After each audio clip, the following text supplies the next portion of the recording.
Bueno, luego de este pequeño alto vamos a reanudar con la clase que pertenece todavía a la unidad primera. Y estábamos con el tema de la competencia, habíamos visto la competencia en capital y provincia, y ahora tenemos que ver la competencia desde un punto de vista más finito, es decir, las reglas generales de competencia que están en los artículos 5 y 6 del Código Procesal, si ustedes lo tienen a la mano y lo comparan. Vamos a ver, vamos a poner, ¿por qué el ejemplo de esto? Vamos a suponer que venga a verme un cliente, a ustedes, les viene a ver un cliente y dice, vea doctor, resulta que estaba, diríamos, tuvo un accidente de tránsito. Entonces, ¿qué le van a preguntar? ¿Cómo es esto es un interrogatorio que es muy particular. ¿Qué tienen que saber de un accidente? Primero, quién es la persona que viene a consultarlos, todos los datos de la persona. Y en segundo lugar, tienen que saber los datos relativos al automóvil que conducía, la patente, el registro, y después cómo ocurrió el accidente, dónde ocurrió, en qué lugar. Bueno, el accidente ocurrió en Morón, por decir.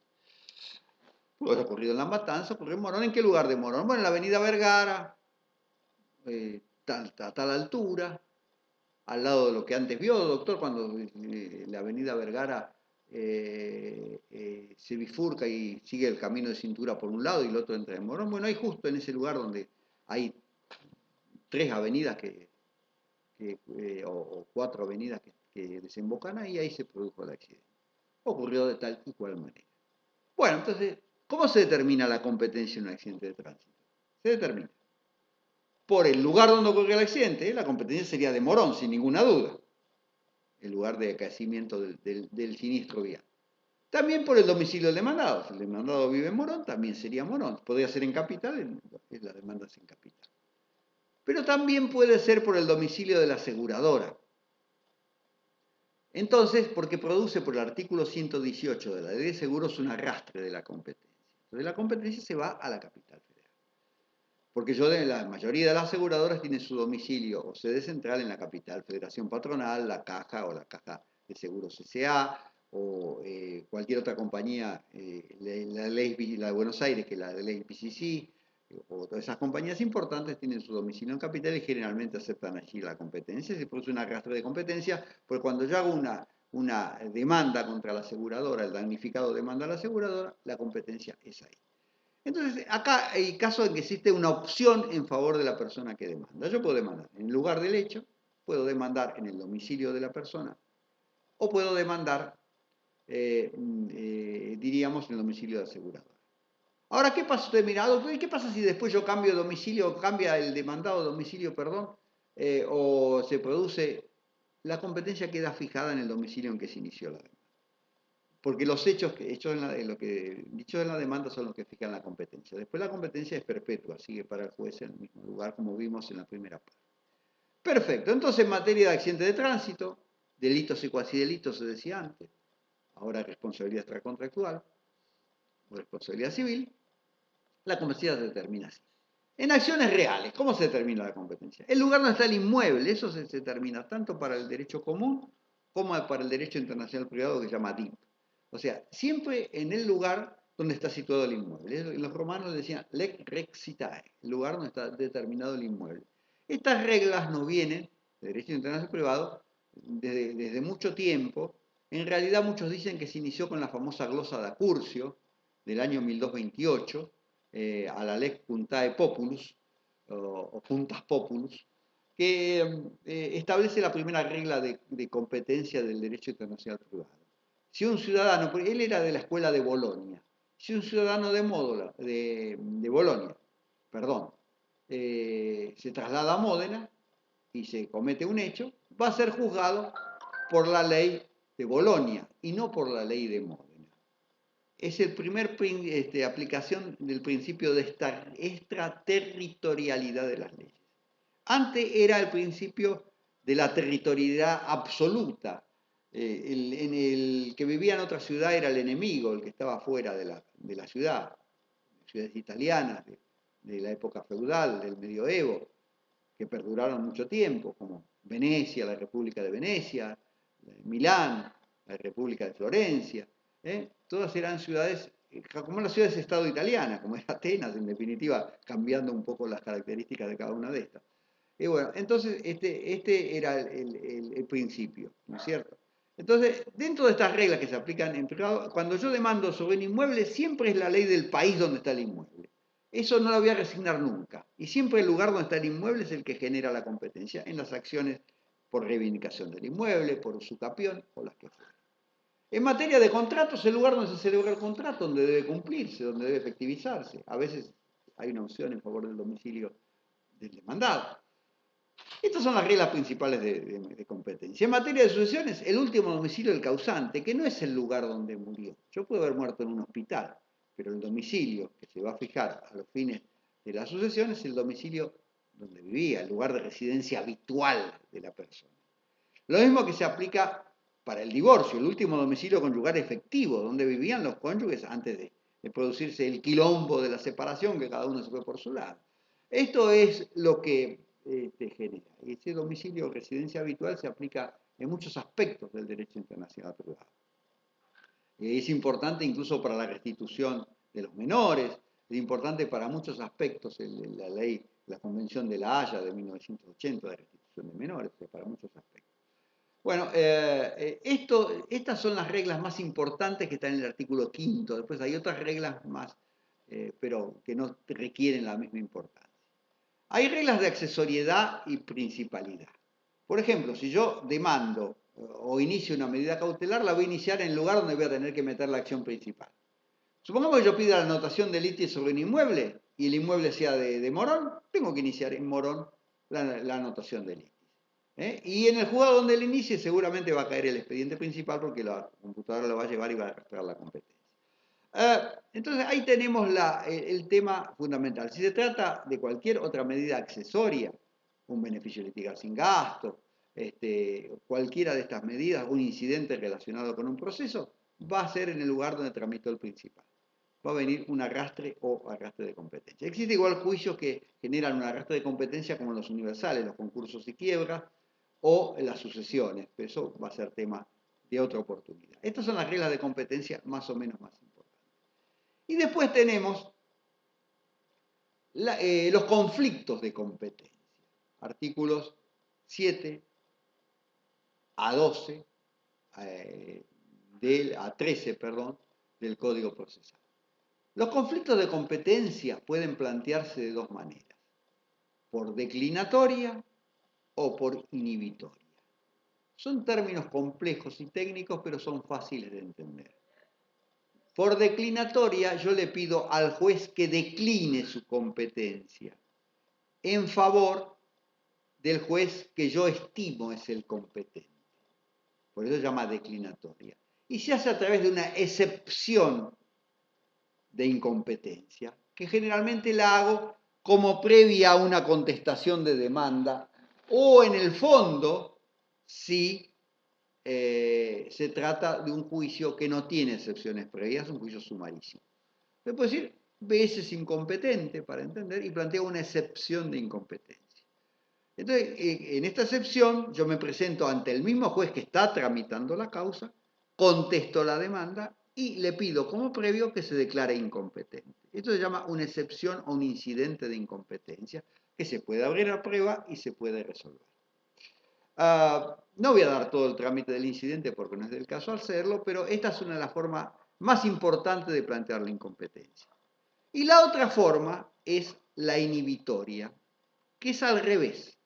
Yo en vez de presentarme ante el juez que es competente o que era competente hasta la fecha y yo pido que decline su competencia contestando la demanda, yo me presento al juez que yo creo que es el competente, el juez de mi país, de mi provincia, de Mendoza, por ejemplo, estoy en Mendoza. Digo, mire, acá he recibido una demanda, lo hago en el término para contestar la demanda. Pero el juez donde me están demandando no es el competente es usted, porque es mi domicilio, el lugar donde ocurrió el hecho, todo lo demás. El competente es usted. Le hago todos los planteos, al juez le digo, bueno, lo que yo le solicito, respetuosamente, es que usted establezca que es competente, se declare competente, y le mande por oficio al juez que está entendiendo la causa un oficio de inhibitoria para que él se inhiba de seguir entendiendo la causa y se la remita a usted, que es el juez competente. Por eso es al revés. Lo hacen los abogados técnicamente dotados, es un tema muy complejo, no es tan sencillo, genera muchas dudas, pero es un tema que puede plantearse así, por inhibitoria, la incompetencia. El tema inverso, inclinatoria, inhibitoria, declinatoria, inhibitoria. Volvamos a la primera. Yo le pido al juez que decline su competencia mediante una excepción de incompetencia como previa a una contestación de demanda. Si el juez entiende que es incompetente y se declara incompetente, y esta decisión es confirmada si hay apelación por el juez de cámara, por la cámara, perdón, el expediente, si es de la misma jurisdicción, se remite al juez que es declarado competente. La incompetencia puede ser por razón de la materia, puede ser que el competente sea un juez contencioso administrativo, por ejemplo, una demanda de mala praxis, o puede ser que la incompetencia sea porque sea el fuero, el juzgado de familia y no el juzgado civil y comercial, por ejemplo en provincia, en capital si fuera juzgado civil y no el comercial, por ejemplo. Entonces, en ese caso se remite al juez dentro de la misma jurisdicción, no hay ningún problema, sin perjuicio de que yo cargue las costas si he perdido la incompetencia. Pero si el expediente es de otra jurisdicción, no puede hacerse esto.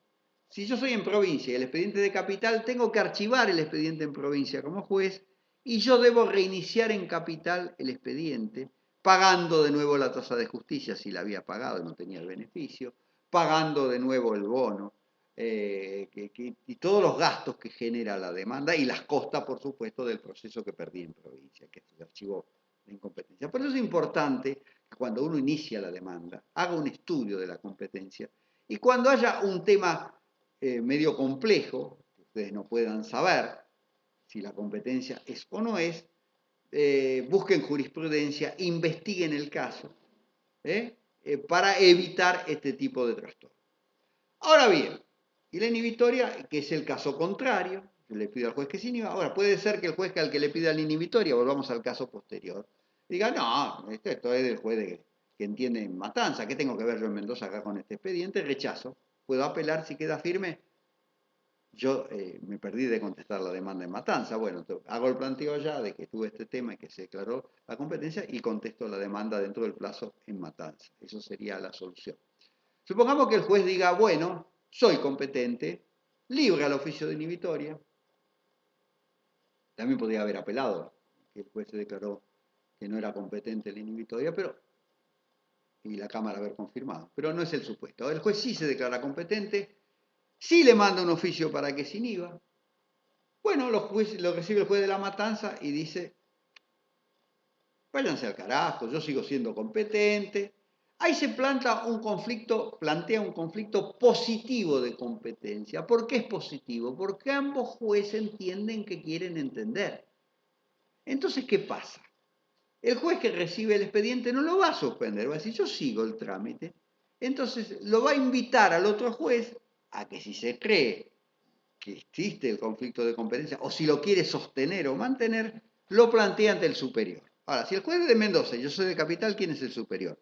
La Corte Suprema. Tenemos 4 años de incompetencia. Miren qué balurdo le planteó el abogado que puso el inhibitorio.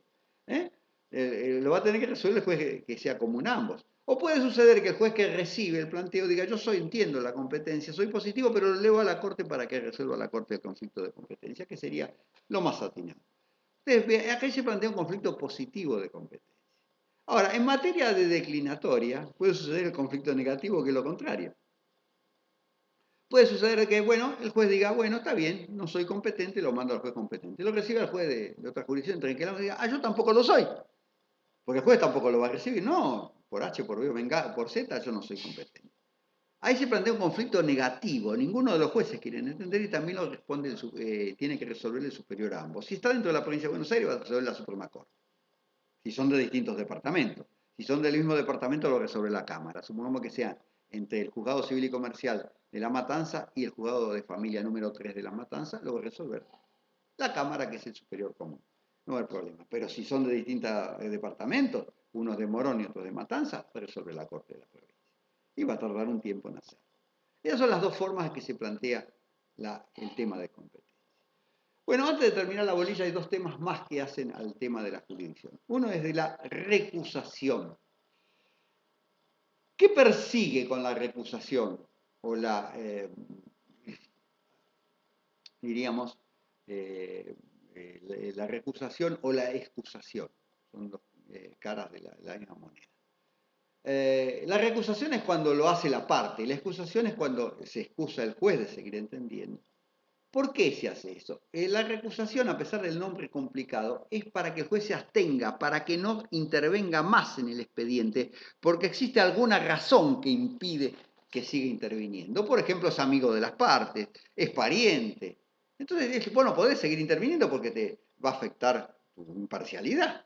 Vos estás casado con la mujer que es abogada de la parte actor, me imagino que vas a saber para quién vas a resolver, o si no, tu mujer te va si le fallas en contra. Entonces yo no puedo seguir interviniendo. Entonces la recusación es una forma de abstenerse de seguir entendiendo. Ahora, si yo me veo que estoy incurso en una causal de recusación, yo como juez, que soy un juez probo, voy a decir, no, yo me abstengo, porque es mi mujer la que está interviniendo, es abogada de la parte actora, por ejemplo.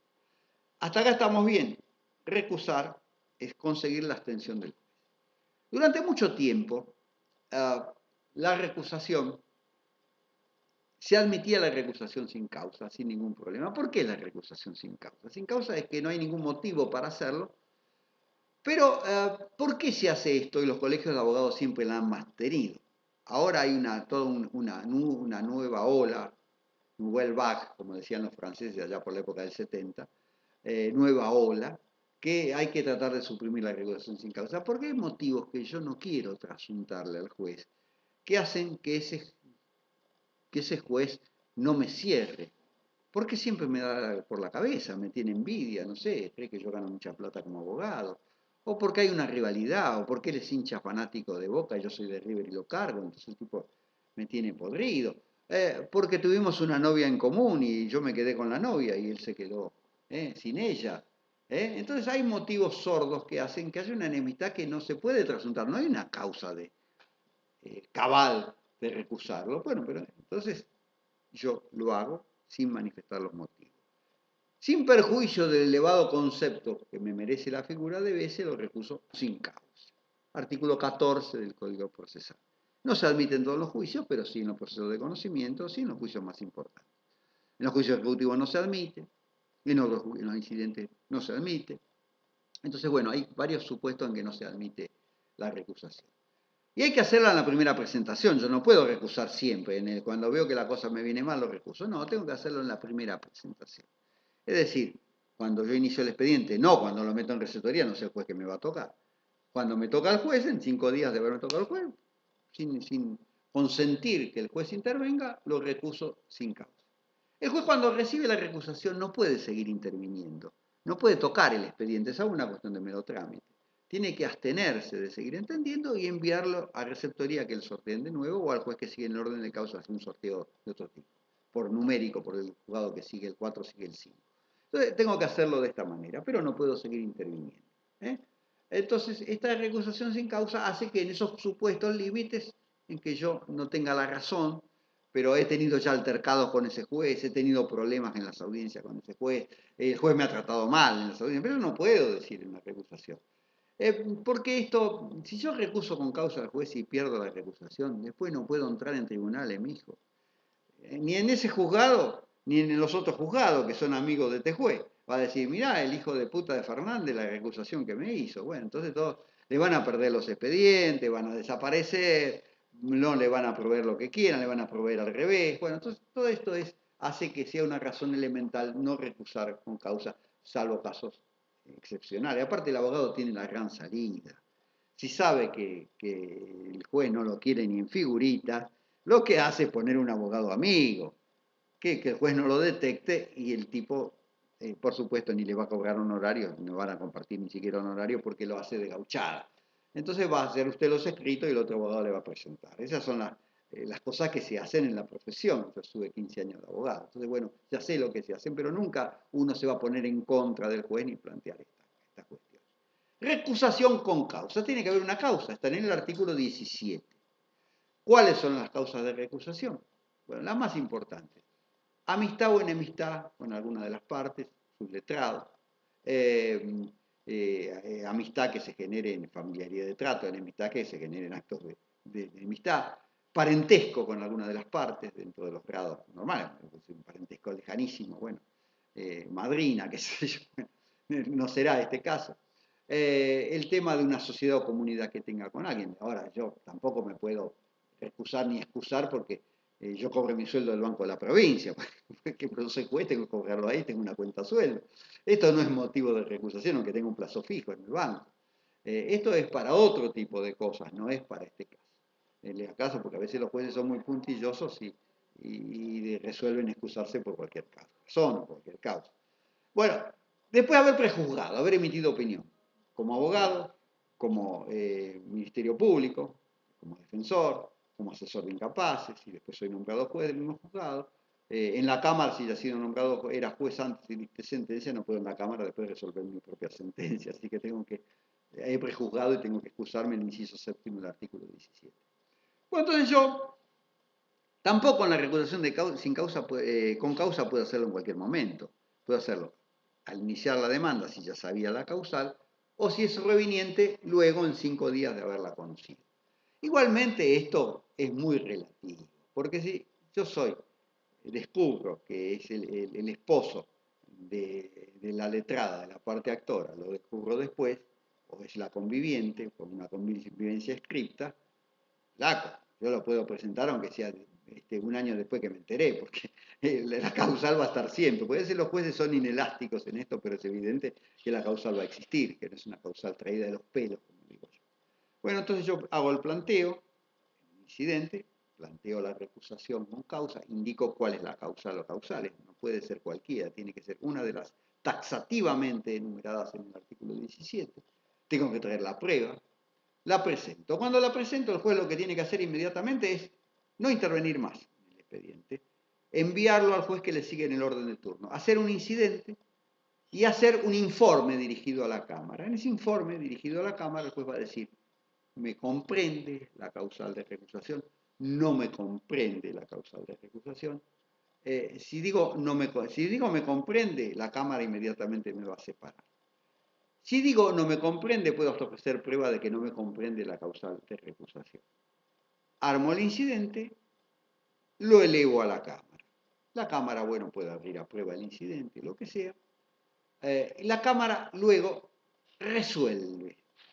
Si la Cámara resuelve desestimar la recusación con causa, va a indicarle al juez que está entendiendo ahora, porque se lo remitió al juez que había sido recusado, que le devuelva el expediente a ese juez y le va a indicar a ese juez que debe seguir entendiendo en la causa.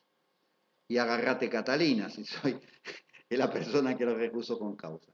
Si se admite la recusación con causa, voy a informarle al juez que ha recibido la causa que su competencia queda para siempre, es perpetua, y a informarle al otro juez que ha sido separado de la causa, sin perjuicio de que pueda haber algún tipo de sanciones o algún tipo de cosas si él debió haberse excusado. Bueno, esto lo va a resolver la Cámara, generalmente la Cámara no insiste con esto, pero bueno. Esto es el trámite normal. Si se recusa, ¿yo puedo recusar a un camarista? Sí, a uno de los jueces, no a la Cámara entera, salvo que los 3 camaristas tengan causal de recusación. Puede ser, hayan emitido opinión los 3. O a un juez de la Corte, de la provincia o de lo que sea. Bueno, ahí el trámite, si recusa un juez de la Cámara, van a resolver los otros jueces que quedan y el trámite va a ser similar al que vimos con antelación. Bueno, también puedo ser un funcionario, un secretario no puede ser recusado, pero yo puedo manifestarle al juez de estos motivos y el juez podría separarlo de la tramitación al secretario o funcionario que esté interviniendo en la causa. También puede ser recusado, no podría ser recusado un miembro del Ministerio Público, pero podría ser separado de seguir interviniendo. Y esto es lo normal de la recusación. Y algo más que tenemos que saber antes del tema que venimos analizando, es el tema de la elección de los jueces. Bueno, en la elección de los jueces, prueba y error, se han creado muchos sistemas, desde la discrecionalidad absoluta del Poder Ejecutivo, que los nombraba directamente por decreto y mandaba al Senado para que le prestara acuerdo, que podría oponerse, pero era muy relativo porque tenía la mayoría política generalmente. Después se pasó en Norteamérica, hay sistemas selectivos, yo puedo candidatearme, hay de La Perfecta Mujer, creo que hay una serie, que la mujer es abogada y el marido es fiscal, que lo echan, después vuelve, y está como el fiscal se candidatea, las maniobras que hacen para ser elegido políticamente. Es muy linda, está en Netflix, estaba en esta serie, muy importante, pues adictiva porque es muy linda la serie, y establece cómo las peleas y cómo yo me candidateo, cómo le hago zancadillas a los rivales contrarios para conseguir que me nombren a mí fiscal, vóteme a mí más o menos. A mí no me gusta el sistema electivo para la elección de un juez. ¿Por qué? Lo que dirían aquí en Argentina, que bueno, pero ahí el juez y el fiscal están elegidos por el pueblo. Porque uno de los argumentos que se hacen contra los jueces es que no ha sido elegido por la masa, no ha sido elegido por el pueblo, es un argumento importante que se hace para desmerecerlos en ese aspecto. Pero yo entiendo que la elección popular no es buena y la elección de juez de esta manera no es buena. O por voto, o elección representativa por voto tampoco es buena. Yo creo que lo más importante en las elecciones, puede haber también una elección elitista, que lo hacen las personas que están en el servicio de justicia. ¿Quiénes son? El Poder Judicial y los colegios de abogados. Eso podría ser un buen sistema, porque el Poder Judicial puede tomar pruebas y saber exactamente la capacidad de cada uno, puede consultarle a los camaristas del lugar donde están. El colegio de abogados puede saber sus candidatos, puede ser la elección mitad jueces, mitad abogados. En Inglaterra, por ejemplo, yo no puedo ser juez si no tengo 25 años de profesión de abogado.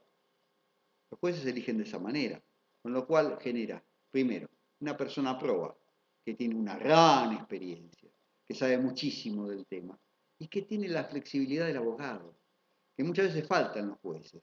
Yo veo, como tengo esa flexibilidad por 15 años de abogado, que los jueces que han sido empleados y siempre han pertenecido al Poder Judicial, les falta esa flexibilidad importante que tiene el abogado. Y eso a veces es lindo mechar elecciones de abogados y elecciones de jueces. Podría ser un sistema interesante. Nosotros desde 1994, tanto en Nación como en Provincia de Buenos Aires, hemos elegido el Consejo de la Magistratura. Consejo de la Magistratura, no digo que sea malo, no digo que sea bueno, es perfectible, pero siempre de alguna manera la sombra política aparece.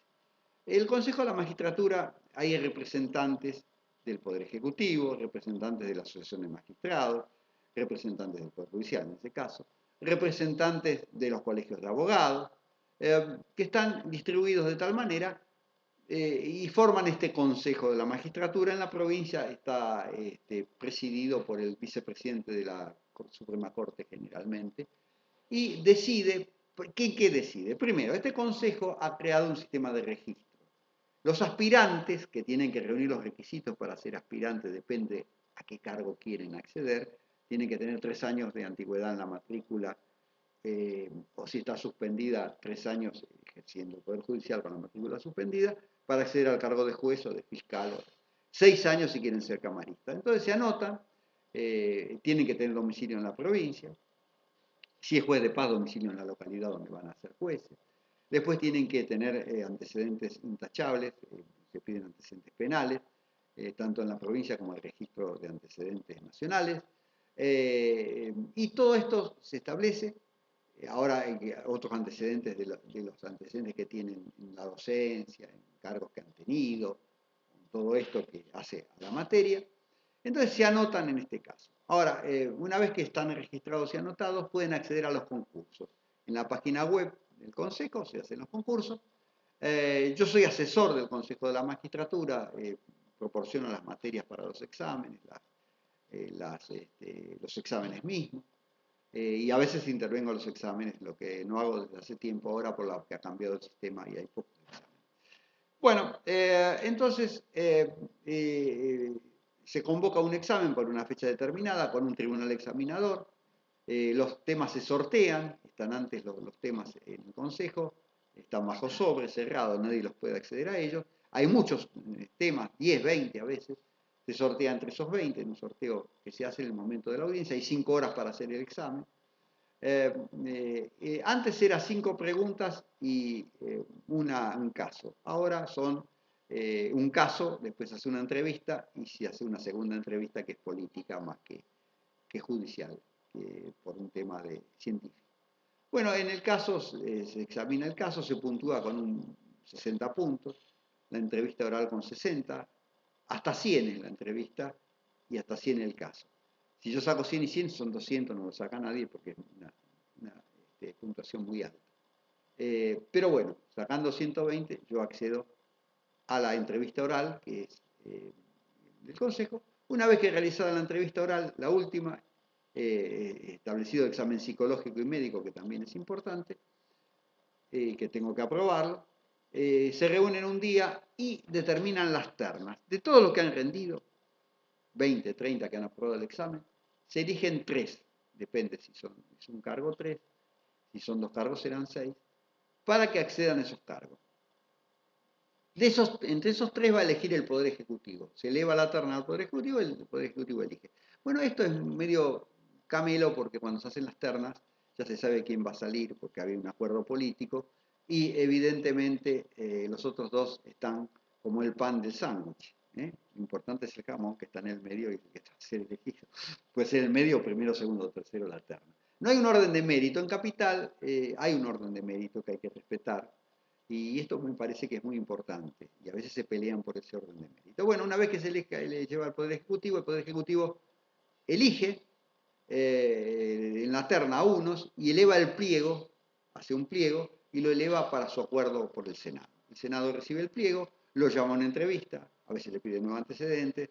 Si pasa la entrevista, el Senado un día determinado, generalmente un miércoles o un jueves, le presta acuerdo en la provincia.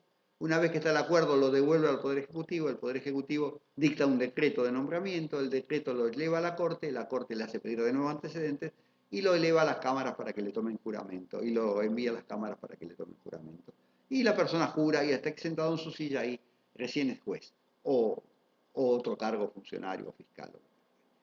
Este es el sistema en el Consejo de la Magistratura de la provincia, que es perfectible, que bueno, puede de esta manera ser perfecto o no, pero obviamente es el sistema imperante. Y con esto damos por terminado lo que es la unidad 1 de la materia.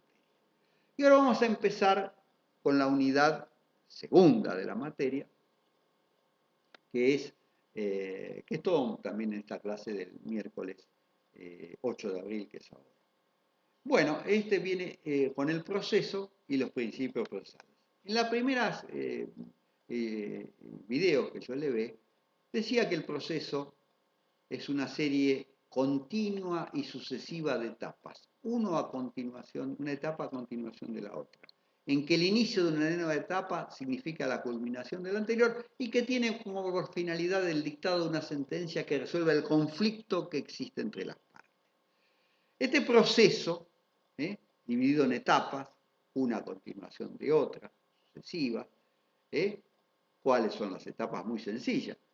Inicio la demanda, contesto la demanda, se abre la prueba, se produce la prueba, se dictan medidas para mejor proveer y el expediente pasa a sentencia en que culmina el expediente. Este es todo el proceso, con procedimientos en cada uno de los procedimientos para declarar testigos, procedimientos para que se produzca la pericia caligráfica, etcétera, etcétera. Este es el proceso.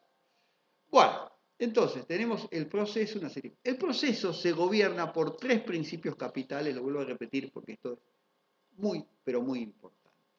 El principio de carga procesal. La carga es un trabajo, es algo que debo hacer. Y si no hago el trabajo, no voy a comer, no voy a ganar el juicio, no voy a... Esto es el motivo de la carga. La carga es eso, es un trabajo. Usted tiene la carga de estudiar, o si no le vamos a poner un huevo en el examen. Bueno, no, doctor, no estudia, bueno. El 1 por presencia. Pero no van a aprobar el examen, que es su objetivo. Entonces, el tema es que la carga es un trabajo, que es facultativo. Yo puedo ir a trabajar, como, ya me rasco, no voy a trabajar. ¿Qué? Me quedo acá, sigo la cuarentena eterna, no laburo.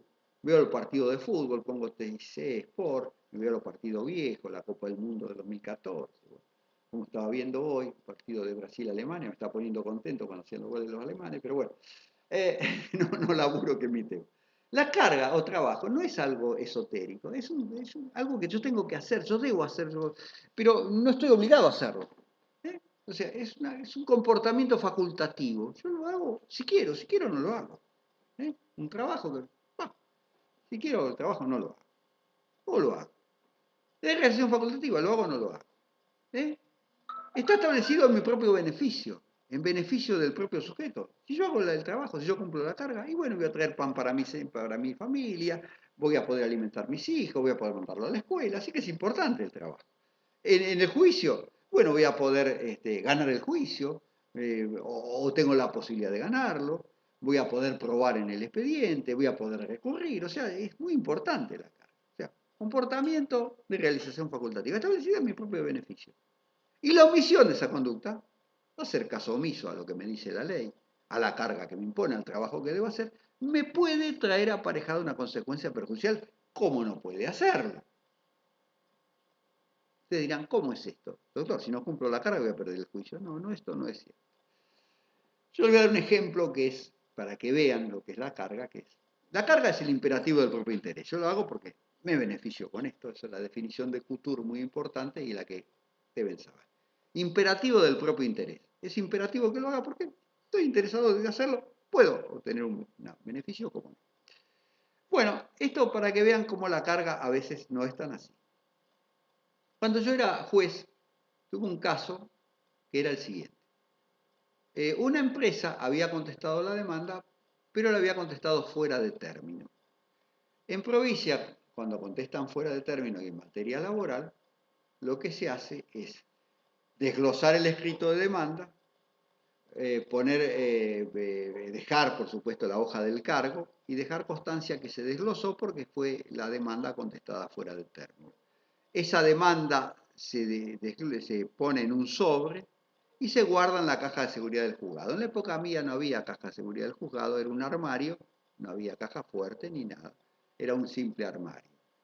Ahora bien, ese sobre quedaba ahí y nadie lo retiraba, porque si era el abogado el que había metido la pata, había contestado en el día 12, en vez de contestar en el 10, que era el plazo para agotar la demanda, yo me hacía el boludo, porque qué mierda le voy a contestar, ni siquiera le decía a mi cliente que había sido culpa mía. Si era culpa de mi cliente, lo decía. Ahora, este es el tema. El hecho de que yo no conteste la demanda no significa que haya perdido el juicio en provincia. En capital puedo perderlo en laboral porque la carga es muy importante, genera la inversión de la carga de la prueba. El no contestar la demanda genera que se invierta la carga de la prueba y el que tenga que probar soy yo. Y si yo no presento prueba en el plazo de 3 días en laboral, la otra parte puede pedir sentencia, el actor puede pedir sentencia. Entonces es muy grave el incumplimiento de la carga. Acá no es problema. No cumplo la carga, sí es problema, pero no es tanto problema como en capital. Perfecto. Entonces yo tengo, como juez laboral, como tribunal de trabajo, que son 3 jueces, tengo que resolver de acuerdo al resultado de las audiencias, del procedimiento. Sí, puedo tener una presunción que no haya contestado la demanda, pero esa presunción al pollo, para hacer la paella, tengo que agregarle otra cosa. O si no, no hay paella. Por lo menos paella la que comimos nosotros con pollo, pescado y marisco. Entonces necesito ponerle algo más. Entonces necesito la prueba. Bueno, en ese expediente era un tema complicado, era un martillero de Ramos Mejía, Eduardo Tarrahuela, que murió hace 3 4 años, ahora están los hijos. Y bueno, el tema era un trabajador que había trabajado, yo estoy seguro que trabajó, por lo que vamos a ver después, y que demandaba, en realidad colocaba carteles, tenía un trabajo medio marginal, no era un abogado, un empleado que trabajaba dentro de la inmobiliaria, Tarrahuela, no era oficinista de la inmobiliaria, era un simple persona que iba, atendía las constataciones, colocaba carteles, iba a los inmuebles, acompañaba a las partes, a los futuros compradores, bueno, era eso lo que hacía. Bueno, se celebra la audiencia. Generalmente estos casos los tipos no tienen testigos, los actores. Bueno, citamos a resolver posiciones, aparece el señor Tarrahuela, que era un gordo bastante autoritario, diríamos para la época de ahora, no diría prepotente porque pobre que en paz descanse, pero un gordo autoritario bastante cojonudo, como dirán ustedes. Entonces, primera posición, para que juro que me siento a trabajar, no es cierto. Segunda, no es cierto. Las 7 posiciones las contestó en 60 segundos. Una solvente de primera, si yo fuera abogado, para demandado lo quiero yo, la solvente siempre. ¿Va a aclarar algo? No aclaro nada. Le mostramos al actor, ¿usted conoce a este señor de aquí? No, nunca lo vi en mi vida, qué sé yo, este tipo no lo conozco, no sé, es un aventurero que viene a hacer una demanda. Bueno, ¿qué le va a preguntar? ¿Le vamos a preguntar algo más? Ya había contestado todo el tipo, no le preguntamos nada más. Bueno, no había posiciones para el actor porque el demandado había quedado en rebeldía. Perdón, no en rebeldía técnicamente, no había contestado nada más, no es rebeldía. Bueno, los dos testigos de él. Dos testigos olvidables. Que María es el relator de fútbol. ¿Para qué te traje? Bueno, más o menos así. El primer testigo era un amigo de la mamá de ti. Ay, no. El segundo testigo, mire, usted, señor, vio trabajar en mí. Yo vi que este hombre colocó un cartel. ¿En donde lo vio? En Raúl Mejía, en tal lugar. Ah, ¿usted sabe para quién trabajaba? Ni idea. ¿Usted sabe quién le pagaba el sueldo? Ni idea. Y dígame una cosa, este señor que está acá, que era el gordo de Tarrahuela, ¿lo conoce? Yo a este señor no lo vi en mi vida. Termina la vida. El abogado, que era, para colmo, era un juez jubilado, ¿cierto? Se cagaba de risa. Obviamente el juicio estaba perdido para el actor, no había prueba alguna que lo conectara con Tarrahuela. El juicio estaba para el rechazo. Ahora, a nosotros nos quedó la duda. Pero, ¿por qué en esa época, estoy hablando hace más de 35 años atrás, eh, ninguno demandaba sin razón? No es como ahora que le inventan los pleitos, le fabrican zanjeros bolivianos o zanjeros salteños, qué sé yo, para no ser discriminador, y estaban todos trabajando para el mismo empleador y nunca trabajaron, como era muy común en juicios inventados por los abogados. Había un abogado famoso que por eso se hicieron muchas normas, que era el estudio Casamiento Prieto, que ponía en estudio se busca oficial albañil. Entonces venía un tipo, decía, ¿usted dónde trabajó? En tal lugar, era una empleada del estudio la que tomaba los datos. Y decía, bueno, señor, ¿usted dónde trabajó? Hoy trabajé, tal lado. Me despidieron, sí, pero ¿lo echaron? Sí, lo echaron. Y me mandaron un telegrama, pero ¿le pagaron? No me pagaron nada. Bueno, el tipo le tomaban todos los datos, le hacían firmar un poder y después le iniciaban la demanda y se cobraban también la demanda. Bueno, era bastante complejo. Por eso tuvieron que sacar la ley de contrato de trabajo en 1974, evitar que cobraran solo se cobran el expediente y todo lo demás. Entonces eran juicios inventados.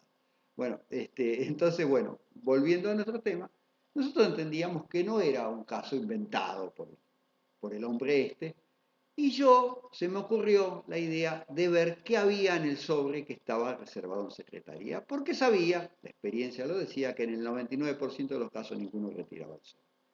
Fui ahí, estaba el sobre, como hizo la abuela, lo puse en vapor, lo despegué cuidadosamente, después lo volví a poner plasticoles, lo pegué. Abrí el sobre, la contestación de demanda. ¿Para qué te traje el abogado? Que para colmo era jubilado del juez. Decía, no, el actor hace changa. Usted sabe que las changas de derecho laboral no existen. Trabajador de aquí de Indochina. Hasta había traído recibos por el pago de las changas, 3, 4 recibos por el pago de las changas. Quiere decir que si yo agregaba la contestación de demanda al expediente y metía la prueba de los recibos, el juicio se ganaba en forma absoluta y total por el actor. Pero ¿puedo meter esa prueba? Esa demanda y la prueba. No, prueba ilícita. Si eso está desglosado, está sacado del expediente, ¿cómo le voy a incorporar lo que está fuera del expediente? Sería una arbitrariedad, una grosería manifiesta, sería hasta motivo de delito de enjuiciamiento. Yo no puedo agregar en la causa cosas que están. Pero a mí me sirvió para ver la buena fe de la persona que no había mentido, que había trabajado. Ensobramos la contestación y la dejamos. ¿Cuál es la moraleja? Que se salvó el Tagabuela porque no tuvo abogado en ese caso, no contestó la demanda. Bueno, entonces quiere decir que el incumplimiento de la carga puede no traer aparejada para mí una consecuencia perjudicial. Todo el proceso se promueve a base de cargas. Está la carga de contestar de presentarme, está la carga de contestar la demanda, está la carga de reconocer o negar los hechos, está la carga de reconocer o negar la contestación, está la carga de urgir la prueba para que los testigos vayan a nuestras audiencias, está la carga de recurrir, está la carga de todo es carga. Bueno, todas estas cargas que las debo cumplir para iniciar el proceso, por lo cual se mueve. Y otro principio para evitar que el proceso siempre esté en el mismo lugar, siempre esté en el primer tiempo y no pasa al segundo, si fuera un partido de fútbol, está el principio de preclusión, que ya en parte vimos en la primera clase. ¿Qué es el principio de preclusión o consumo jurídico? Significa que concluida una etapa, cerrada la puerta de esa etapa, pasado el tiempo que yo tengo para contestar la demanda, yo no puedo hacerlo después. Se ha cerrado la puerta, el portal del espacio se ha cerrado y yo no puedo volver para atrás. La acción, el control Z de la computadora está vedado en materia en nuestra materia. Solo control Y, ir para adelante, pero nunca ir para atrás. En consecuencia, yo no puedo volver a una etapa superada. Yo no puedo renovar el acto. Si yo no pude contestar la demanda, no la pude contestar. Si yo pierdo el SUTE, es el último SUTE, la estación San Juan, que va a retiro, salvo que yo vaya corriendo hasta la estación Independencia, llegue antes que el SUTE y entre el molinete y suba ahí, no voy a poder tomar el último SUTE, he perdido el SUTE y ya no lo puedo tomar más. Esa es la preclusión. Un submarino, el Titanic tenía 6 compartimientos estancos, se le rompieron 5, se hundió por eso. Si lo hubieran roto 4, con los otros 2 hubiera seguido a flote. Pero bueno, no pasó eso. Pero son compartimientos estancos, quiere decir que donde se inundó eso no puedo volver. Está inundado. Se hace para salvar el buque en este caso, pero acá lo que quiere decir es que yo no puedo volver a lo que pasó. Se llama consumos jurídicos. Se separaron las etapas del cohete. Bueno, se separaron la etapa del cohete y listo. El cohete sigue para arriba, pero no puedo volver para atrás. Esto téngalo bien en cuenta. Se llama consumo jurídico. La única forma de volver para atrás es con el principio la nulidad. La nulidad retrotrae y hace renovar los actos procesales. La nulidad es una sanción por inobservancia de la forma, lo vamos a ver después. Pero es la única forma que yo tengo de conseguir que el expediente vaya para atrás y no siga para adelante. Bueno, y el otro principio que falta es el término plazo. Yo lo voy a tomar acá como sinónimo. En realidad no lo son. El término es lo que va desde que empieza hasta que termina, de un lugar a otro. El plazo es lo que está en el tiempo total. El plazo en materia procesal se computa por días hábiles. Es una excepción al Código Civil y Comercial que se computa por días corridos. Acá se encuentran nada más que días hábiles. Hábiles son de lunes a viernes, ahora Semana Santa es inhábil, ahora estamos en asueto, pero si no hubiera asueto serían inhábiles. Sábado y domingo no se cuentan y los días siempre son hábiles y funcionan así, de esta manera. Para mayores datos de esto tienen el Manual de Derecho Procesal Civil de Editorial Estudio, que, bueno, que es muy importante, que incluso les regalan las 3 primeras unidades de contenido ahora para que ustedes puedan, si lo compran el libro ahora, para que ustedes puedan acceder a la totalidad de los contenidos. Y la importancia de este libro es que tiene un acceso a Internet por medio de un código que tienen en cada libro, que es individual, y en el cual acceden a la síntesis, que prácticamente les revela la mayoría de las preguntas de examen o la síntesis de lo que es el capítulo de la unidad. Volviendo a lo nuestro, los plazos se computan por días hábiles, no se computan los inhábiles. En materia civil y comercial, no, los plazos se computan por días corridos. Un plazo que empieza el 30 de septiembre y termina el 30 de octubre, es decir, de un mes. Entonces, esto no hay problema. En materia procesal, no. Nunca se computa el día en que se notifica. Las resoluciones se notifican. Nunca se computa el día que se notifica la resolución. Siempre empieza el día siguiente. Siempre les hago porque a los que son viejos ya el famoso disco de Alberto Cortés a partir de mañana, cuando cumplía los 40, a partir de mañana empezaría a vivir una vida distinta. Bueno, pero a partir de mañana. El día de la notificación no se computa. Los días se computan por hábiles. Si yo le doy una regla mnemotécnica, si un plazo empieza un martes y no hay ningún feriado de por medio, el plazo termina el otro martes. Si es el martes 7, termina el martes 14 de octubre o del día que fue. O de septiembre, porque no hay feriados. En este caso, octubre sí, está el 12. Entonces, bueno, un plazo empieza el 7, termina el 14, porque hay el sábado y domingo de por medio, por eso el plazo más rápido para contar es ese. Y nunca me equivoco. Bueno, si hay feriado, se va alargando de acuerdo a los feriados. Hay 2 feriados de Semana Santa, por ejemplo, terminarían el plazo, en vez de terminar el martes, terminarían el jueves. Bueno, ¿qué pasa? El horario de tribunales es de 7:30 a 13:30 en Nación y de 8 a 14 en la provincia de Buenos Aires. Pero si yo voy al juzgado a 14:30 o voy a Capital Tesis 31, el gallego que está en la puerta me va a decir, perdóneme señor, pero usted qué quiere, ir al tribunal, no, quiero dejar un escrito, no, perdóneme, está cerrado, no puede hacer. Ahora, los plazos no son de 0 a 24. ¿Quién me robó las horas que me quedan? Bueno, entonces, antiguamente se usaba el sistema del escribano. Pero como usted no podía dejar el día que vencía, iba un escribano, el escribano le tomaba, por supuesto, cobrar pagando, ¿no? Los escribanos no hacen nada gratis. Le tomaba la contestación de demanda o lo que fuere, le tomaba los datos, hacía una escritura, y al otro día iba y lo dejaba en el juzgado y daba fe que usted lo había presentado el día anterior, el día 13, no el día 14. Bueno, o el día el 14, no el día 15, que es el día que lo presentaba el escribano. Y se hacía generalmente las 2 primeras horas del despacho. Bueno, ¿qué quedó? Para evitar esto y para evitar el gasto, el 124 de Nación y Provincia, ¿qué hace? Que usted lo puede presentar en las 2 primeras horas del despacho. Encarnación, de 7:30 a 9:30, hasta las 9:30, inclusive 9:30, 9:31 está fuera de término, y está presentado en término. Es como si lo hubiera presentado el día anterior, el día 14. En provincia hasta las 14 somos más dormilones y remolones, hasta las 12. De 8 a 12 son 4 horas de plazo de gracia. Miren qué bueno que somos en provincia. Podemos dormir hasta más tarde. El problema es que a veces sucede que hay plazos de provincia que se computan de acuerdo al Código de Nación, como por ejemplo el plazo para interponer el recurso extraordinario.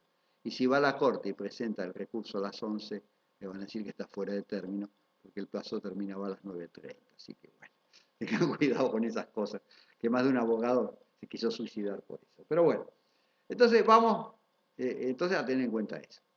Los plazos se computan por días hábiles, no se computa el plazo que se notificó, sino al día siguiente. El plazo es completo, es todo el día, finaliza el 5.º día hábil o el 10.º, depende del plazo que sea. Y después tienen 2 o 4 horas del día siguiente para presentar el escrito que se considera entero. Entonces, el proceso se impulsa con la carga, el trabajo que tengo de impulsarlo, el plazo que tengo para para cumplir mi tarea, mi trabajo, y con el principio de preclusión. Si yo no lo cumplí el plazo no cumplí el encargo dentro del plazo, no lo puedo hacer. Esos son todos los 3 principios que gobiernan el avance del proceso para llegar a la sentencia. A veces no se llega y termina abrupta y anormalmente el proceso, una causa de distancia, por ejemplo, pero eso es materia de otro proceso. Estos son los 3 principios que gobiernan el proceso. Ahora, el avance del proceso, o las 3 bases que gobiernan el avance del proceso. La carga, la preclusión, que también es un principio, y el término. Bueno, y ahora vamos a analizar los principios procesales más importantes. Dentro de esto tenemos el principio de legalidad. ¿Qué es el principio de legalidad? Todo legal, como diría la propaganda esa brasileña, todo legal. Pero acá, ¿qué significa? En un sistema, nosotros tenemos un sistema de las normas, un modelo normativo. Todo nuestro sistema se basa en la legislación, en la ley escrita.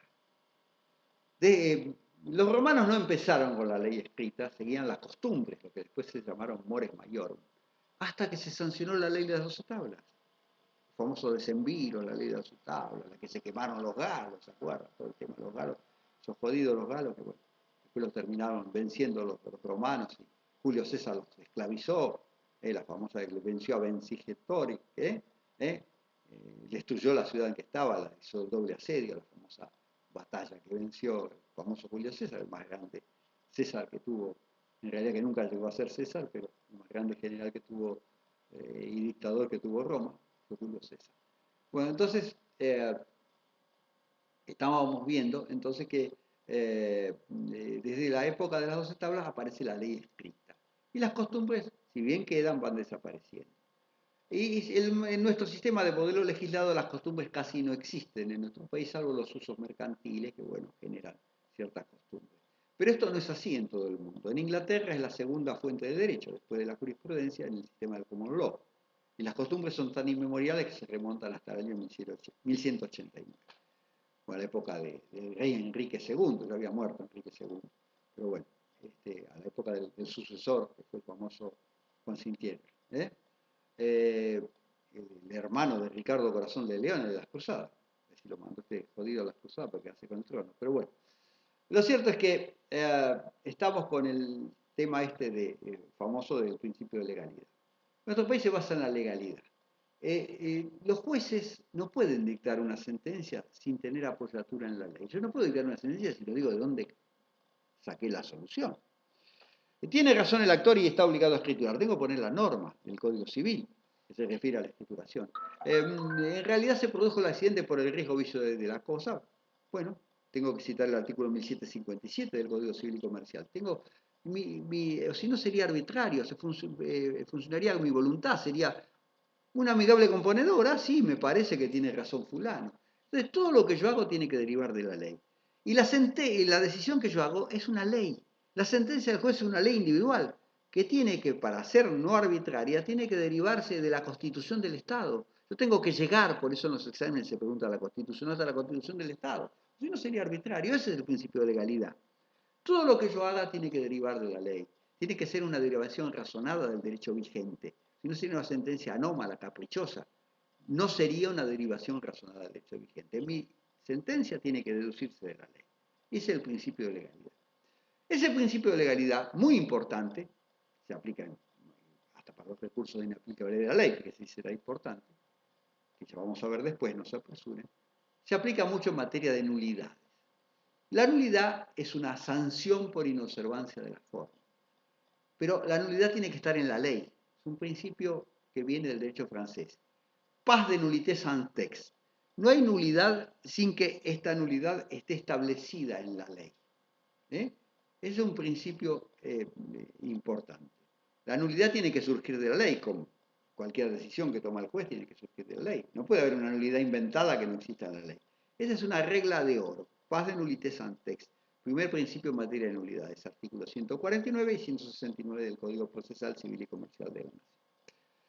Ahora bien, si este principio fuera absoluto, rígido, inelástico, igual que la preclusión, que también tendría que ser flexible, aunque de hecho en nuestro país muy flexible no lo es, sería absurdo porque toda norma tendría que ser hecha diciendo, si no se hace esto, se va a anular lo que no se haga de esta forma o de la forma que dice la norma.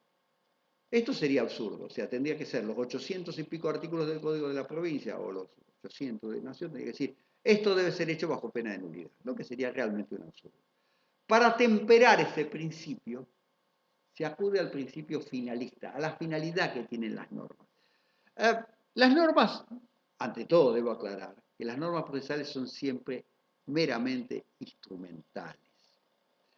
No son normas que tengan una finalidad en sí mismas, salvo la de garantizar la defensa. Son una norma de herramienta. Por ello tengo que ver si la finalidad de herramienta se cumplió, la finalidad del instrumento, la finalidad para el cual fue hecha la norma. Si la finalidad era que el demandado se anoticiara, se diera cuenta que lo han demandado y pudiera contestar la demanda si quisiera, porque es facultativo, él tiene la carga de hacerlo. Se van al cuerno, yo soy mi propio abogado, no contesto la demanda, no quiero pagarle a un abogado, que se jodan, yo no contesto la demanda, puedo hacerlo, está dentro de mi ámbito de libertad. Yo puedo hacerlo, no debo hacerlo, puedo. Tengo la carga, tengo la obligación de hacerlo. En consecuencia de esto, yo tengo la carga de hacerlo, pero no tengo la obligación de hacerlo. En consecuencia, estamos siempre viendo el principio de trascendencia o finalista. La norma tiene la finalidad, en este caso, de que yo conteste la demanda, si quiero o si quiero no lo hago. Bueno, exactamente. Ahora bien, yo recibí el traslado de la demanda y hay una norma que es el 149 que dice que si la notificación se hizo en contravención a lo que disponen los artículos anteriores, no es válida. Los artículos anteriores contienen una serie de normas, el domicilio en que debe realizarse, la forma en que debe realizarse la notificación con la entrega de la cédula. Bueno, supongamos que la cédula se haya entregado a mi abuelita, si yo la tuviera, o a mi madre, que la tengo, gracias a Dios, se haya entregado la cédula, pero no la haya recibido personalmente. Entonces yo me presento al juzgado, en el plazo para contestar la demanda, la contesto y digo, quiero la nulidad del traslado de la demanda y me vuelvan a dar traslado de la demanda porque la cédula fue notificada en el domicilio de mi mamá.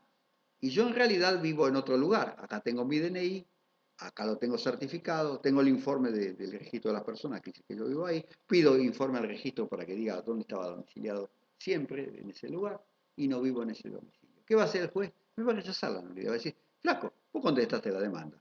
No voy a declarar la nulidad por la nulidad misma. ¿Qué me estás pidiendo? Si el acto cumplió la finalidad, el acto de herramienta, la herramienta que era que vos te presentaras contra la demanda, se cumplió. Entonces, no voy a declarar la nulidad. Es decir, que aunque la nulidad esté contemplada en la ley, principio finalista, ideológico, ¿eh? O de trascendencia, no trasciende, en este caso, la nulidad, si el acto cumplió la finalidad para la que estaba destinado, aunque no se haya cumplido la norma, aunque se haya hecho en violación de la forma, el acto es válido. A contrario sensu, si la nulidad no está contemplada en la ley, si el acto no cumplió la finalidad, el acto procesal para el que estaba destinado, el acto es nulo.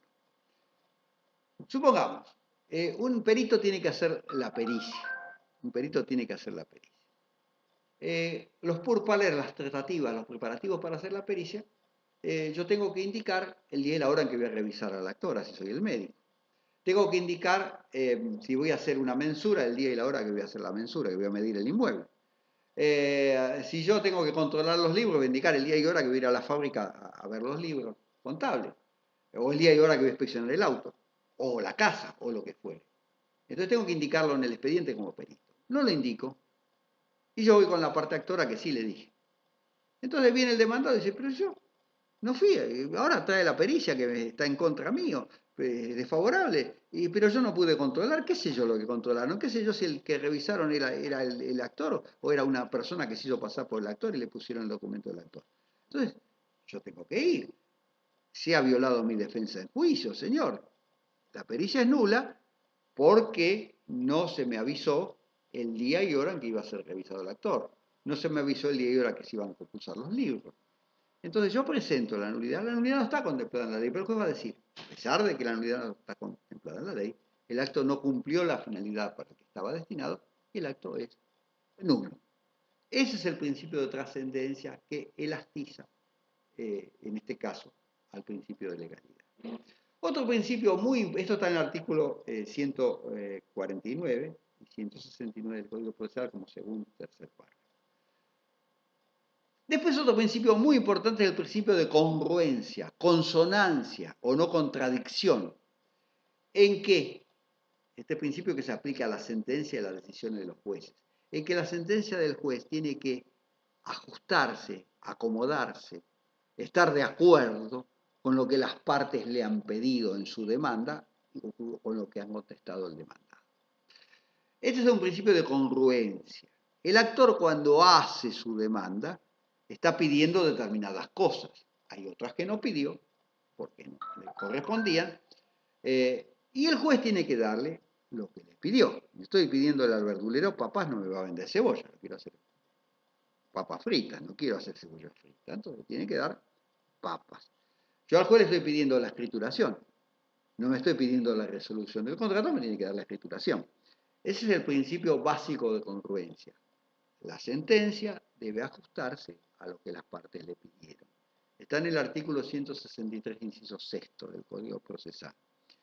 La decisión expresa, positiva y precisa, de conformidad con lo que las partes le han pedido, condenado o absolviendo en el tono y en la parte. Esto es el principio de congruencia, que se aplica mucho en materia procesal. A veces es muy elástico, pero esto a ustedes mucho no, a veces no les va a perjudicar, pero a veces sí. Por ejemplo, si yo no le pido intereses al juez, pues no me lo va a dar. Cosa que parece obvia, es decir, el dinero genera intereses. ¿Por qué no me va a dar los intereses? Pero estoy obligado a reclamarlo. El único caso que se excepciona el Código Procesal es en materia de costas. Si yo no pedí las costas, la cota la carga vencida igual. El artículo 68 y 69 en materia de incidente. Esto es la única excepción, pero en lo demás principio de congruencia. La demanda tiene la sentencia tiene que ajustarse, la sentencia de Cámara tiene que ajustarse a lo que le pidió las partes, le pidieron las partes en sus expresiones de agravio y a la sentencia del juez son los límites marcos que tiene la división de Cámara. Principio de congruencia. ¿Qué otros principios hay? El principio dispositivo, fundamental. En un juicio civil y comercial yo puedo disponer de las causas. ¿Qué significa disponer? Ya lo vuelvo a repetir, insisto en este principio. Disponer es que yo puedo hacer en principio lo que quiera con la causa. Yo soy libre en primer lugar de iniciar la acción o de no hacerlo. Nadie me puede obligar a que inicie la demanda si yo no quiero hacerlo. Iniciada la demanda yo puedo desistirla, puedo transarla, puedo conciliarla. Puedo hacer un montón de cosas. Incluso una vez dictada sentencia yo puedo llegar a un acuerdo con otra parte que me pague la mitad de lo que salió de la sentencia. Nadie me exime de hacer eso, yo puedo disponer. Hay casos que yo no puedo disponer. Por ejemplo, yo no puedo disponer, renuncio a los alimentos futuros de mi hijo. Usted no puede hacer eso, porque hay derechos indisponibles, hay un orden público que me impide hacer eso. Entonces, en principio, el proceso dispositivo, yo puedo disponer. ¿eh? Y el proceso es contradictorio, y hay bilateralidad como consecuencia del contradictorio, hay dos partes. De hecho, hay casos que vamos a ver que no hay contradicción, pero bueno, en principio el proceso es contradictorio. Hay dos partes y yo tengo que oírlas a las dos. Por eso hay bilateralidad, proceso bilateral. Son tres principios asociados. Dispositivo, bilateral y contradictorio. Dispositivo, las partes pueden disponer. Bilateral, porque están las dos partes y tengo que oír a las dos. Contradictorio porque hay contradicción entre ellas, o por lo menos libertad de hacer. Estos son los principios importantísimos en materia procesal. El principio entonces de bilateralidad es que en el principio, en el proceso hay dos partes y hay que oírlas. Por eso cuando las medidas cautelares a veces dicen, uy, se ha violado el principio de bilateralidad y el de contradicción. ¿Por qué? Porque las medidas cautelares se toman sin oír a la parte contraria. Pero esto es muy relativo. Se toman sin oír por la sencilla razón de que yo no puedo alertar al demandado que le voy a embargar un inmueble porque lo va a vender, sino en caso contrario. Si me mandan a espiar, no voy a tocar el timbre. Digo, mire, señor, voy a espiar, porque nadie se va a dejar espiar. Acá pasa lo mismo. En consecuencia, bueno, esa es la razón. Ahora, una vez que tomé la medida, que la otra vez tengo un plazo perentorio de 3 días para notificar la medida cautelar y si no lo hago puedo cargar con las penas y las responsabilidades que pueden derivarse de esas circunstancias y la medida ha sido tomada sin derecho sobre todo. Y ahí se garantiza la bilateralidad. Yo me notifico, apelo, pido la revocatoria, apelo un subsidio, puedo pedir el levantamiento de la medida, bueno, hay muchas cosas que puedo hacer. Entonces estos son los principios. Bilateral significa eso contradicción, que hay contradicción, que no está hecho en beneficio de, voluntario en beneficio de una parte. Y dispositivo que yo puedo disponer. Son principios capitales en materia procesal. Pues está el principio de economía procesal, que es el principio por el cual yo tengo que, de alguna manera, por ejemplo, si fuera un juicio oral, hacer todo en una sola audiencia, concentrarla y no fraccionarla. El testigo declare para las dos partes, no para una sola. Quiero evitar gastos, nombrar un solo perito en vez de nombrar 5. Todos esos principios en la economía del proceso. Y de este otro principio también está el beneficio de litigar sin gastos, que ya vamos a ver que no es el motivo todavía de esta unidad. O sí sería, pero no es el caso hacerlo en este momento. Bueno, este es el principio de economía procesal. Después está el principio de adquisición procesal, que es un principio importante. Muchas veces nosotros tenemos que valorar si conviene traer un testigo determinado, porque el testigo una vez que se incorpora a la causa no es mi testigo, es testigo de las dos partes, del juzgado. En consecuencia, ¿qué pasa si este testigo dice algo inconveniente para mi parte? Yo me perjudico, porque con ese testigo puede hacer la prueba a mi rival y puede ganarme el pleito. Entonces hay que valorar esto. A veces muchos abogados, cuando ven que el actor no probó nada, desisten de su prueba porque saben que el rival puede ganar el juicio con la prueba mía. Y muchos jueces, a veces alertados, impiden que yo desista del testigo. Por eso a veces hay que tener olfato muy fino para desistirlo antes. Generalmente cuando hay una audiencia oral y veo que el actor no trajo ninguno y que pierde su prueba testimonial, yo decido, no, el doctor desisto de los míos. Si me lo aceptan, bien. Si no, va a haber problemas porque el tribunal podría tomar esto y no aceptarlo. Bueno, perfecto. Este es otro principio procesal importante. Después existen otros principios de menor relevancia. En materia oral está el principio de inmediación. Cuando yo estoy, que se deriva de la oralidad de la escritura. ¿Cuál principio es mejor? ¿El proceso oral o el proceso escrito? Principios de oralidad. Bueno, mire, no hay una panacea universal. En realidad no hay un proceso totalmente escrito ni totalmente oral.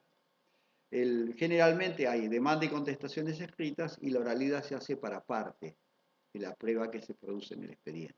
La oralidad se hace para prueba de parte de confesión, para testigos que declaren testigos y para pedirle explicaciones a los peritos o que los peritos hagan su pericia ahí mismo.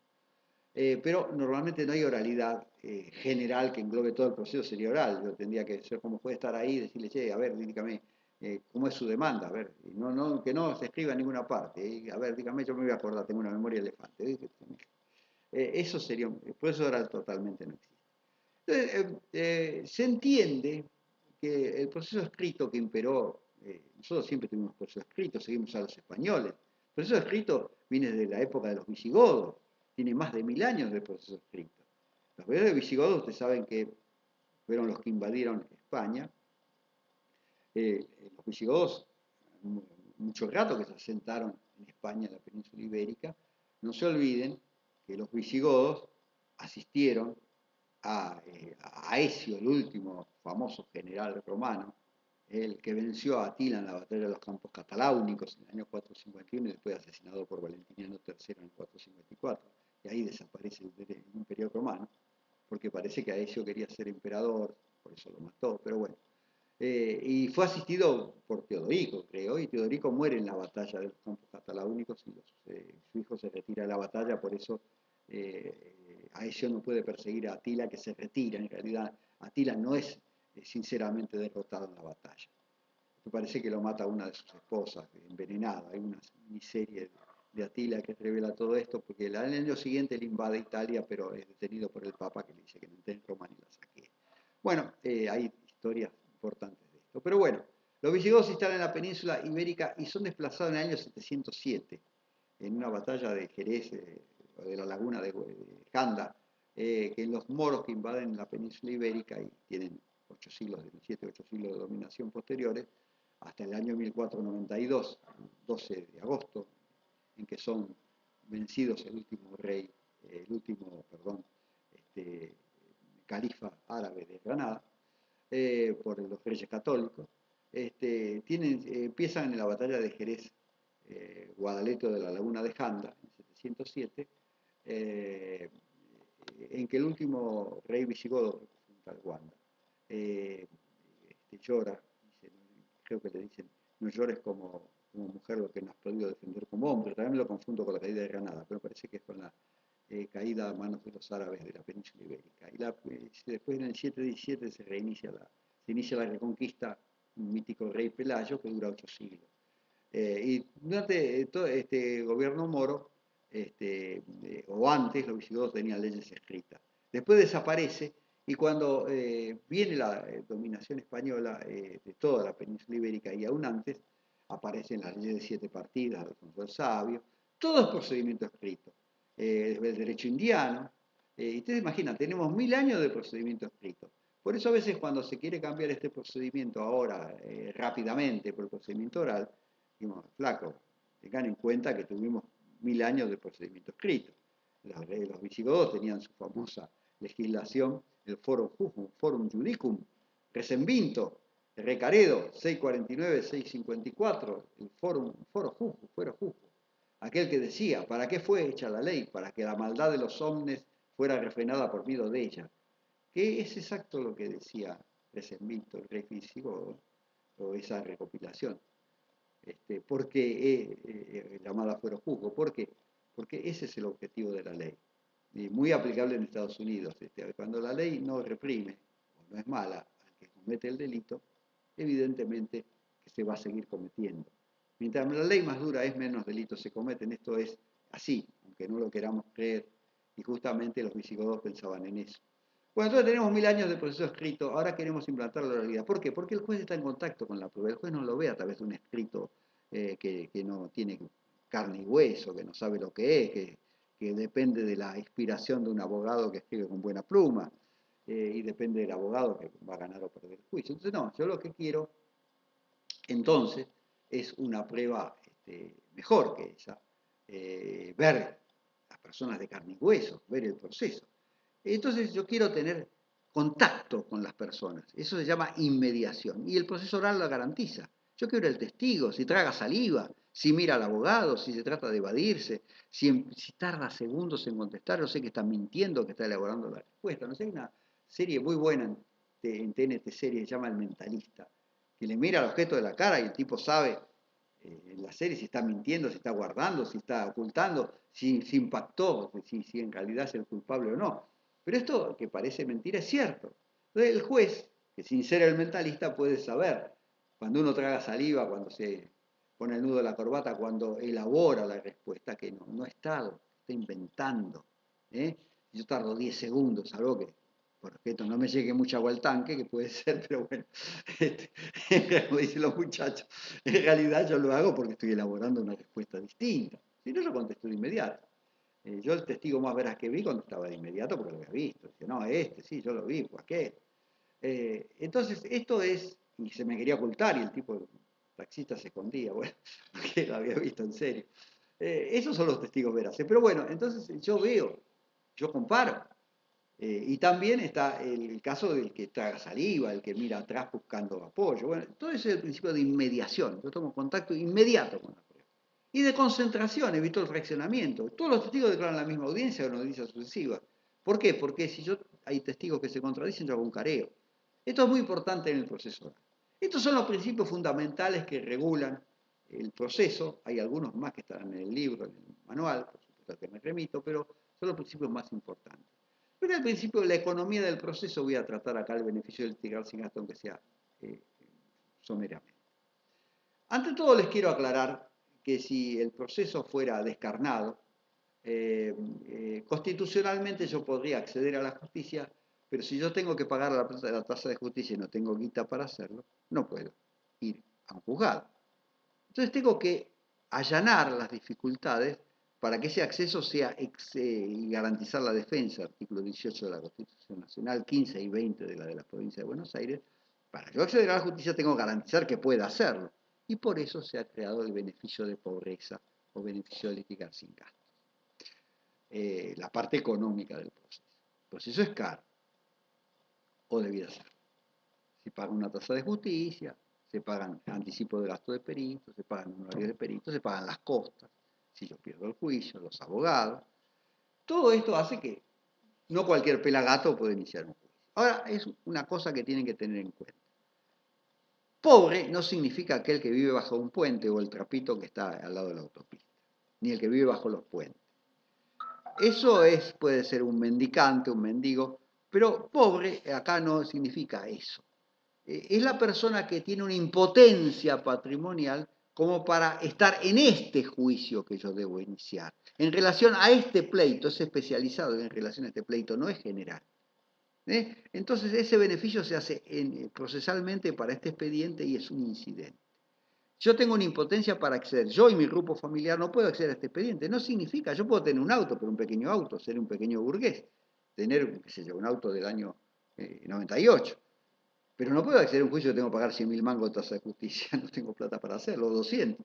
Excedería mis posibilidades. O tengo un simple puesto modesto, soy empleado bancario y gano 30.000 pesos, 35. Bueno, no puedo acceder a esto, empleado del Poder Judicial. No puedo acceder.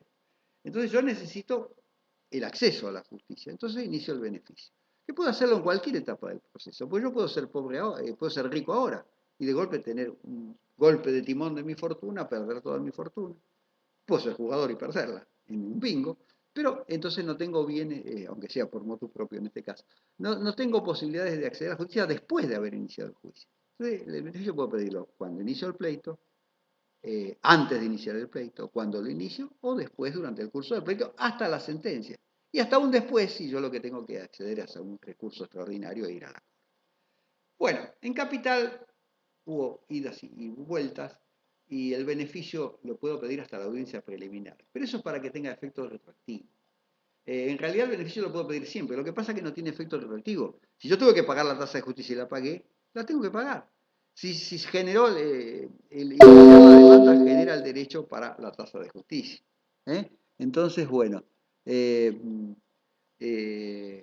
Entonces, bueno, vamos a terminar esta parte de la clase para seguir en una tercera parte la clase, esta clase para seguirla en una tercera parte. Bueno, vamos entonces a finalizar